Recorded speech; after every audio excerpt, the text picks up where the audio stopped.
coming to support each other in your spiritual foundation, the most important foundation for human life.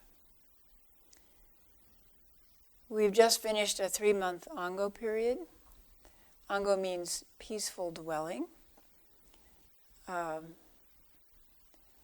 We can look peaceful as we sit, but a lot has been going on inside, as you all know. A lot of sorting through the tangle of thoughts in the mind, and literally sorting through, letting go of those that are either outright lies, like everyone is looking at you, or thoughts that create suffering. You're so stupid.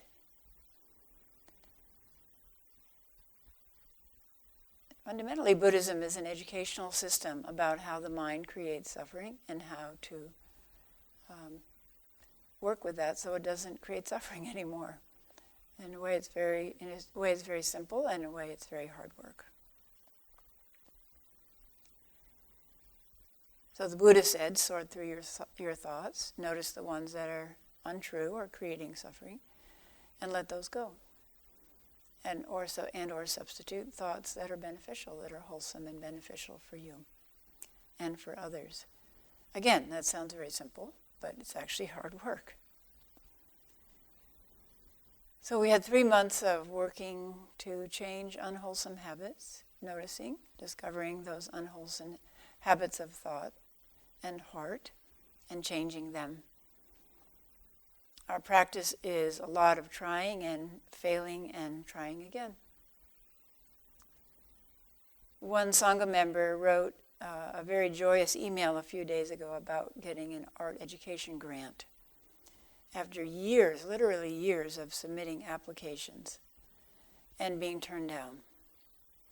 And I congratulated her on the grant that she got, but I congratulated her more on her determination and her perseverance. And she wrote back to say, because she's in the educational field, that perseverance is one of the most important traits now in the field of education in the 21st century, which is very nice, that they're recognizing perseverance as something to cultivate in ourselves and encourage students to cultivate.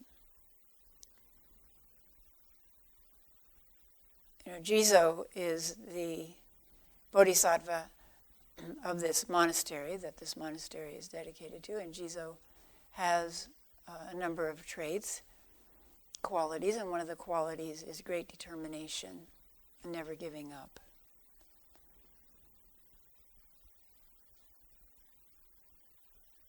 Resting when it's appropriate, but never turning back. So that's one of my own vows, to become enlightened, however long that takes, and to never turn back from that vow. The Japanese say 8 times down and 9 times up. In the case of this grant, I think it might have been 45 or 50 times down, and then finally, thumbs up.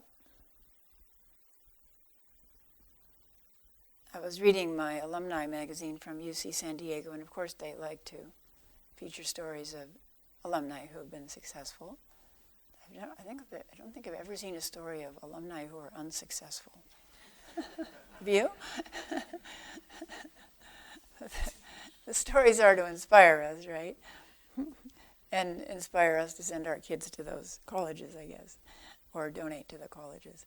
Anyway, there was a very interesting story about a young man who was an avid surfer, and he went to UC San Diego because you can just, in 5 minutes, you can be down on the beach and surfing. So that was his motive, to go to UC San Diego. And then he wanted to become financially independent by age 30. And he developed a website that involved helping people enter contests and playing different games.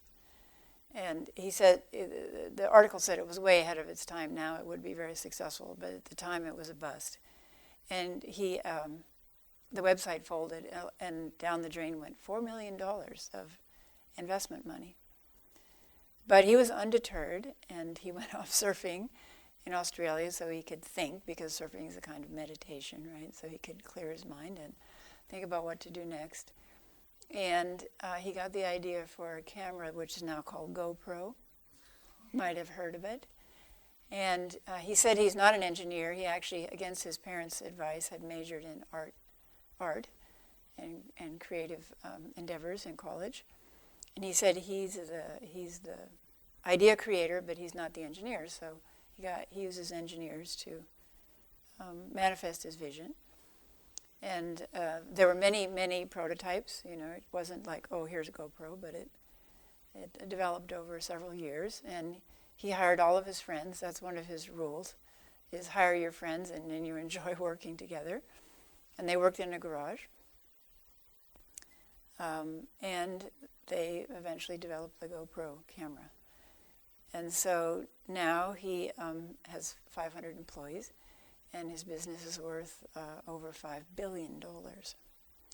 So these are inspiring to us, not because we think we're going to develop a GoPro camera and become a billionaire by age 30 or 35, but because of the underlying quality that we know we can embody, which is perseverance. That no matter what we undertake, we can persevere with that. We can be determined to see it through. Perseverance and loyalty, to me, are the two much underappreciated virtues in modern society. So in our Ango period, we persevere because we kind of lock ourselves into a container with an intention, a clear vow to go through Ango. And it's a good thing we're sort of locked in by peer pressure. I often say that peer pressure is one of the most powerful tools of the Dharma, that if you come to session and you feel maybe 3 or 4 times during session, I'm going to go get in my car and leave. It helps if, first of all, you have no car, you carpool with somebody else. And it also helps if you realize, oh, other people are having difficulty too, and they're not leaving, therefore I will stay. So everyone persevered beautifully through the 3-month Ango, through ups and downs. And it was really interesting that we had a very touching closing circle yesterday where people shared what they had learned during the Ango period. And it was a very warm and connecting time because people were so honest about what they had been struggling with and what they had seen. And what was interesting to me is that a couple of people at least didn't have breakthroughs or openings until really the last day or after the circle. So, and that's a very common phenomenon for those of you who've done long retreats, is you just feel like, oh, I'm slogging. When is something going to happen? Can I make it happen? No, I can't make it happen. That gets in the way. And then when you least expect it, and often the last day or even after the retreat's over, the benefit manifests. So to keep going, it's a very important spiritual aspect of our spiritual practice. When you look at it from the wider view, there's also a very interesting article in the New York Times about the new, quote, religions. These are places that people find underlying value in life, connection with others, mutual support, a feeling of facing challenges and moving through challenges. And one of them is CrossFit. So the CrossFit centers, which are called boxes, Harvard Divinity School actually interviewed people who are very loyal to CrossFit and discovered, because they just had discovered through interviewing one person, that this is a kind of religion and a community, a very tight-knit community, the cross-knit community. And they know if somebody's moving and needs help, somebody from the cross-knit community will help them. And if they're down, somebody will notice that and encourage them. So they were talking about they're actually asking the question, what is a religion? What is spiritual? And one teacher from Harvard Divinity School said that he thought a cardinal aspect of a religion or a spiritual practice is that it widens your worldview, and that you not only can see with that wider view, but you also are moved to act in a wider way. So you move out of this I, me, mine, which the Buddha said is the source of our suffering, this concentration in I, me, mine, my little world. Everything's about me. And you're able to break out of that suffocating prison and begin to have a wider view of your place in the world and in the scheme of existence, of all of existence, but also where the wider arena in which you can work and in which your practice has an effect. Your practice both on the cushion and your life practice, your work. So from the wider point of view, perseverance is important because it took us a lot, maybe many lifetimes to get into this mess of whatever life we're in now. And it's going to be probably more than lifelong work to get it all untangled. So that's why my vow is to be enlightened, to become enlightened or awakened, however long it takes. If it takes lifetimes, that's okay, but it won't, that knowing that it may take lifetimes won't modify my determination and my persistence to keep following that vow. So we have our personal work, but we also have our work in the world. They're related, of course. This is a time when we're all very saddened by the violence in the world, which erupts every day. If you read the news, every day there's several places where violence is erupting. And we can't even keep up on our chant list with all the suicide bombings and the mass shootings, even the ones that are headlined. So it's Paris, Roseburg, Oregon, Colorado, Beirut, Mali, San Bernardino, and today Yemen. And how especially horrible that this is occurring during a holiday season when we are focusing on peace on earth and goodwill towards all people. It's especially horrible that it's happening now. And the solutions that are offered are more weapons and retaliatory violence. So it just keeps seeming to escalate. And the young people at the monastery a few days ago were voicing their concern. It just seems hopeless. Anything that we can do just seems like a tiny drop in the huge ocean of human suffering. So what can we do?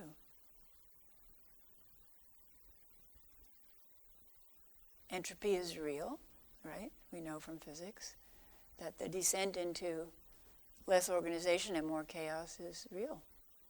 So what can we do? Well, the Buddha was a radical. The Buddha was really radical. And the Buddha said that to become awakened, we must give up grief for the world. To become awakened, we must give up grief for the world. That's a very radical statement. It doesn't mean that we stop caring.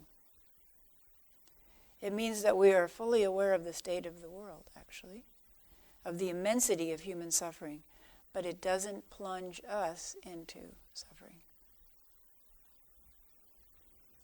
Because if we suffer, then we only add more suffering to the world. So the best example I can think of is if there's a car crash and I arrive on the scene and I'm a physician, so I'm obligated to help if I can. It doesn't help if I go, oh my gosh, this is so horrible. And then I start crying and fall on the ground, weeping, beating my breast about how horrible that people drive without seatbelts. That doesn't help, right? So the Buddha meant that we have to give up that kind of grief, the grief that freezes us, immobilizes us, and prevents us from doing what we can do.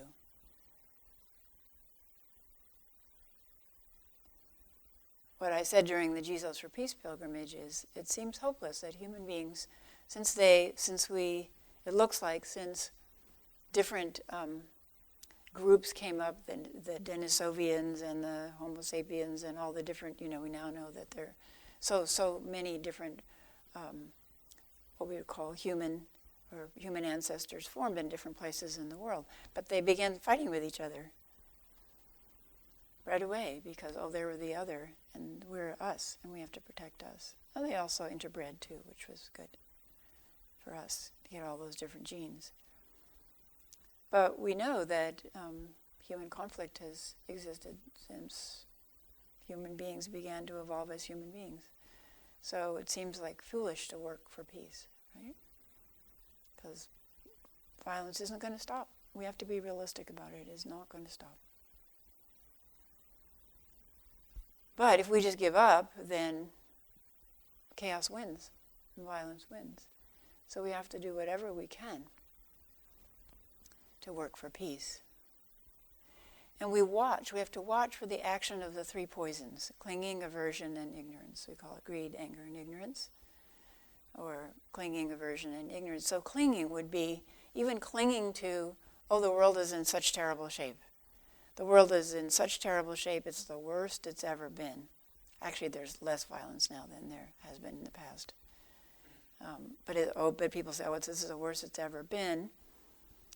And it makes me feel so terrible to hear about it. So that's not only clinging, but taking the suffering in and making it make you suffer.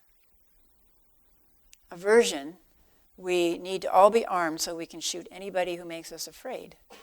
Right? That's like, people are advocating that. Anybody that makes us afraid, we shoot them. And that's the dilemma the police are facing, because the police are afraid. They're justifiably afraid of getting killed. And so, if somebody makes a move, they shoot him. Whether it's a little boy like Tamir Rice who had a toy gun, or somebody who raises their hands and then they're still afraid of them because maybe they make a gesture. It's very sad. So we usually react with clinging or aversion or ignorance. Oh, I just don't even listen to the news. There's nothing we can do about it. There's nothing I can do about it. So I just focus on creating a comfortable life for me and my family. But there is great suffering. Letting go of grief for the world doesn't mean that we stop recognizing that there's suffering. It doesn't mean that it makes us suffer more. It doesn't mean that we get angry and create more suffering, and it doesn't mean that we ignore it. This is samsara. This is what the Buddha called samsara. As we grow up, we become more aware of what's happening, what samsara is, what it consists of. This is great suffering, and great suffering calls for what I call kanon practice, kanon bodhisattva, the bodhisattva of compassion. So we have statues of Kanon that many of you have seen, Guan Yin, or Avalokiteshvara, and often she's portrayed as having a vase in her hand.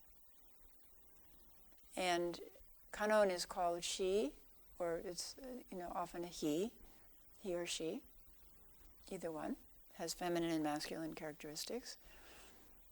She who hears the cries of the world, and you can imagine what that's like. I mean, we hear some of those cries by listening to the news or seeing pictures of the refugees.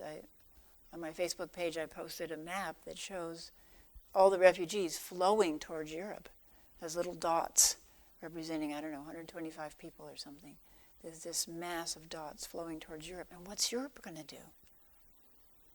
Just seeing something like that, we recognize, this is huge suffering. Imagine if you could hear all their cries of all those refugees. So she hears all the cries of all the suffering in the world, and she responds. And she responds by weeping, a natural human response, by weeping. But she collects her tears in this vase, and then she transforms them through the power of her practice into an elixir, a medicinal elixir, which she then uses to help relieve suffering. She administers it to those who are suffering.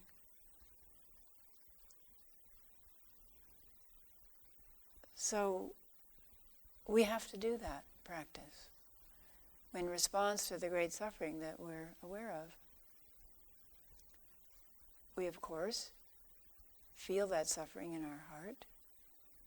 We weep externally or internally, but then we use our practice to transform it into something that can benefit the world. And of course we have to start with ourselves. We can transform the energy of grief over the suffering, over the fact of samsara, into determination and perseverance. To do whatever we can to relieve even a small bit of human suffering. A small bit of human suffering. I was telling someone whose family is caught up in a child abuse situation, and she's really suffering over this because the system isn't doing what she had hoped it would do. I told her about my own experience when I began doing child abuse work. My boss, who'd had experience in child abuse work in Colorado, which is kind of where child abuse work began, my boss said to me, "Jan, if you're going to do this child abuse work, your happiness in life cannot depend on the outcome in court."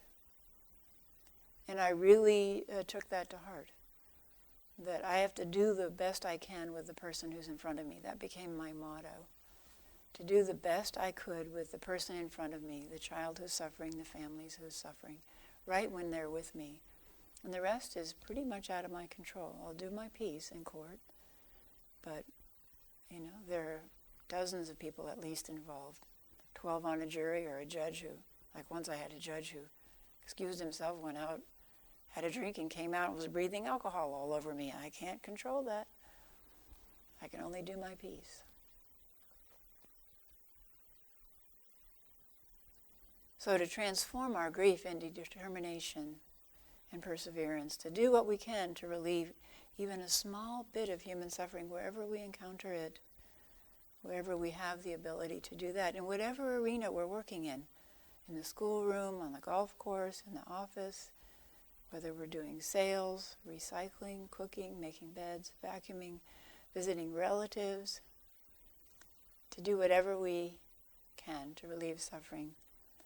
I was laughing as I was writing vacuuming because once when Hogan and I came up from, we left the Zen Center in Los Angeles and came up after years of living there, and we came up here to begin practice up here.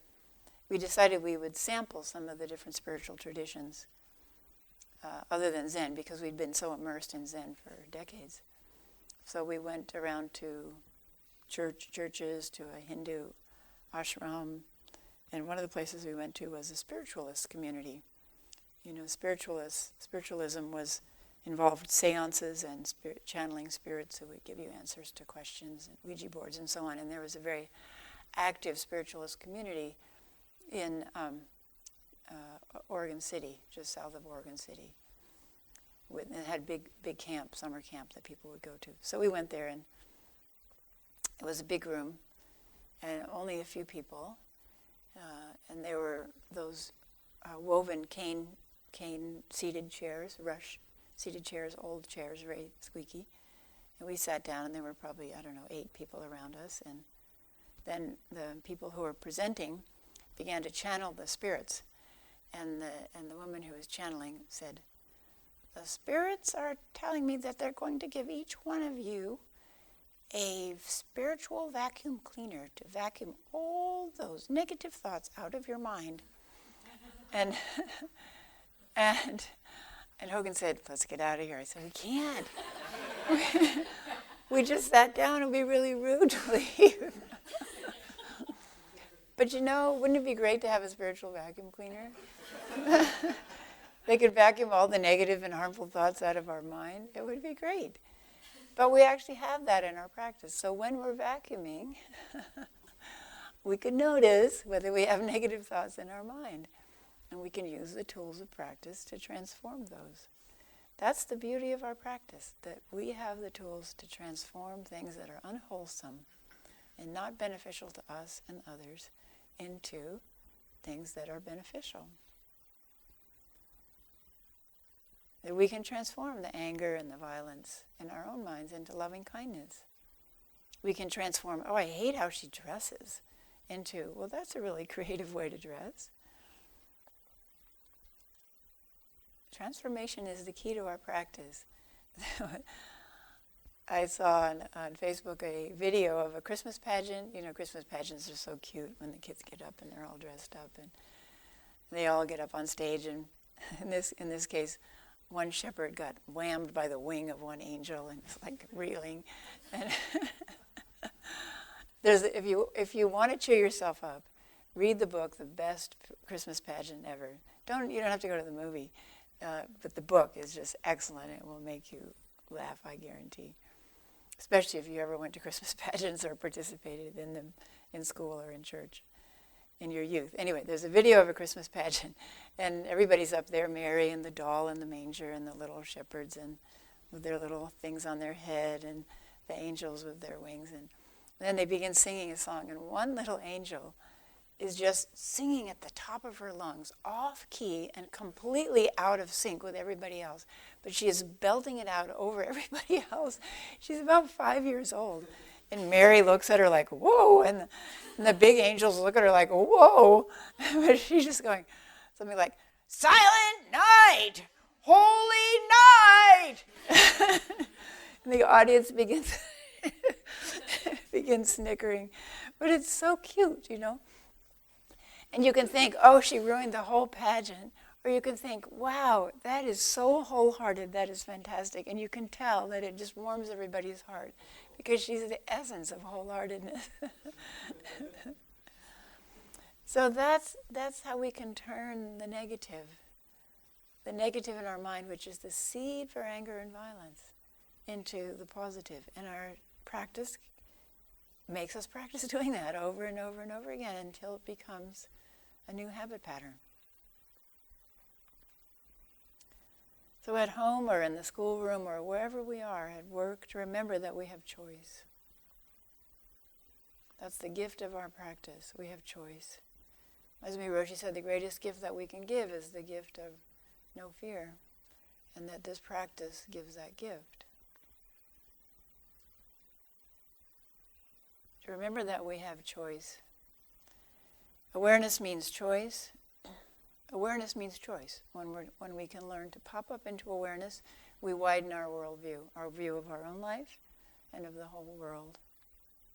And out of awareness, which means non-reactivity, awareness is awareness, pure awareness, everything has the same valence.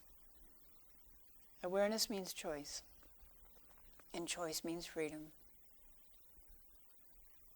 So I was down in Mexico a few weeks ago teaching mindful eating to professionals who are really hungry to bring mindfulness into the work that they do. They're very tired of handing out diet sheets, knowing that people are not going to follow the diet sheets. And so the patient comes back and they've failed and you as a professional have failed. They're tired of that cycle. And they say about mindful eating, this is the missing piece. So they're really, really hungry to learn it. But when we were teaching people not just the techniques of mindful eating, anybody can learn that, but the underlying aspect of true mindfulness practice and meditation. And some of the people who had come had never meditated before, and they did a half-day retreat, which was a revelation to many of them, to do a half-day silent retreat. So in that silent retreat, we move up into awareness. In that silence, in our meditation, we move up into awareness. And awareness means choice. Oh, look I did this, but I could have done it differently. Awareness means choice, and choice means freedom. Awareness means, oh, look, I'm saying cruel things to myself. Oh, I could turn that into a loving kindness phrase for myself or compassion for myself. Oh, awareness. My mind just had a jealous thought about somebody who's more successful than me in whatever realm I want to be successful in. Oh, I just had a jealous thought about them. Oh, I have a choice. I can turn that into sympathetic joy and rejoice in their success. So awareness means choice, and choice means freedom. To free ourselves from affliction, from the seeds of violence. Can I tell your story, Nadia? Oh, your story is great too. Okay, I'm going to tell two stories. Is it Nadia? Can I tell yours first? Your grandfather? Yes. Yeah. So Nadia goes home to visit his grandfather, and he came back kind of feeling like, oh, I had such a hard time, I really failed. So I said, well, just tell me about what happened. So Nadia's visited his grandfather 3 times in the past few years, and his grandfather watches a certain news channel, which will remain unnamed, but drives Nadia crazy. So all day, the same news. You know how it recycles a day, every 5 minutes, the same news. So he said, well, the 3 times ago when he visited his grandfather, he would get into violent arguments about what was on the news because it was a different political stance than Nadia holds. And then 2 times ago, he would just storm out of the room. And this time, they actually had a conversation, right? Which was, what? Just more engaging on what he thought about. I just wanted him to explain to me his point of view. Yeah. I tried to take the position of being interested in what he was saying, and it blossomed into a lot of understanding about my grandfather. Is that not wonderful? 3 tries. And he's into freedom. He's into choice and freedom. And out of suffering. It's fantastic. And then we have the other, Tegan's a great story. Can I tell you a story? So Tegan went back home for Thanksgiving, and she packed all of her diaries for many, many years of her life, including all of her teenage suffering. Really difficult, very, very difficult times, and a lot of suffering, described in detail in her diaries. And she had never moved her diaries before, because she was very, very afraid of losing them. But she decided to be brave, pack them in a suitcase, and send them out here. And did you pay extra for the weight? No. Still cost to do it, yeah. So but while she was doing it, she was thinking, oh no, I might lose these, oh no. So here comes this extra suitcase, about 50 pounds worth of her suffering.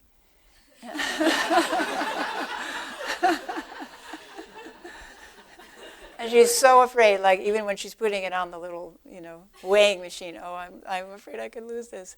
And sure enough, they lost it. And so calls and so on didn't appear. And then the police from the airport called her yesterday and say, we think it was stolen. So then the mind adds more suffering, right? So the mind adds the suffering of, oh no, somebody's going to open up and read all of this. All of my personal life, they're going to read it, and then they'll post it on Facebook. So she was thinking about that. And really, really, really grieving about it and suffering about it. And then, so I introduced her to what I call 180-degree flip practice. So this is a beautiful practice in Zen, that you take whatever's happening and you flip it 180 degrees. So I said, okay, so your big fear is that somebody would read this and say, wow, this is amazing, I'm going to post it on Facebook. So let's flip that 180 degrees. And you flip it 180 degrees and it's what? There you go. They go, oh my gosh, this is garbage, This is a teenage girl's rambling, and they throw it in the trash. So then when I said that, when she realized that, she started laughing. It was so great, you got it right away. You were able to flip it right away. Oh, this thing that I thought was I, me, mine, and my ball of suffering, my 50-pound mass of suffering, nobody cares about it except me, and it's gone. That burden is gone. And then I said, okay, now we're going to flip around the part where you're really afraid you're going to lose it. I'm really afraid I'm going to lose it. I'm really afraid. And she was worried that maybe she caused it to be lost by thinking, I'm going to lose it. Maybe I'm going to lose it. But I said, well, okay, let's flip that around. So you're afraid you're going to lose it. Let's flip that 180 degrees, which was? I wanted to let go of it. I wanted to lose it. And now I'm free of that huge burden.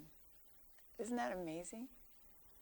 That is amazing. And she got both of those right away, and she began laughing. It was so great. So that was after Ango ended. 10 minutes after Ango ended. And she has this wonderful realization So that's the power of perseverance and determination and working with your stuff, working with your suffering. Because when we work with our own suffering and we become free, then we become able to help people who have the same kind of suffering. Awareness means choice, and choice means freedom. So we're entering this evening Rohatsu session, which is one of our most powerful and sacred sessions of the year. It commemorates the Buddha's awakening. And as we do that, if you're not here for session, please sit with us. Please be aware, extra aware, that we're sitting for this week.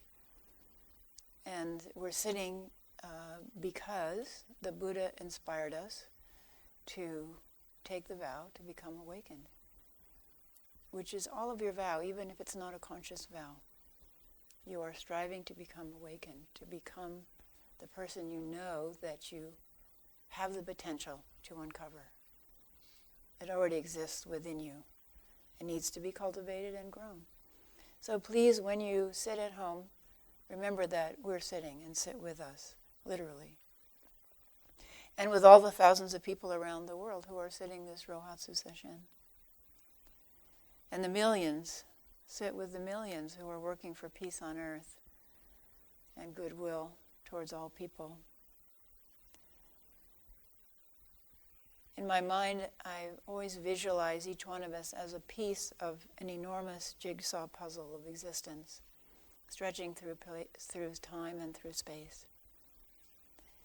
And we need to know that exactly our piece, however it is shaped, and wherever in the infinite puzzle it is located, is exactly the right place for it to be, to do this most important work of bringing peace and goodwill towards ourselves and towards all creatures.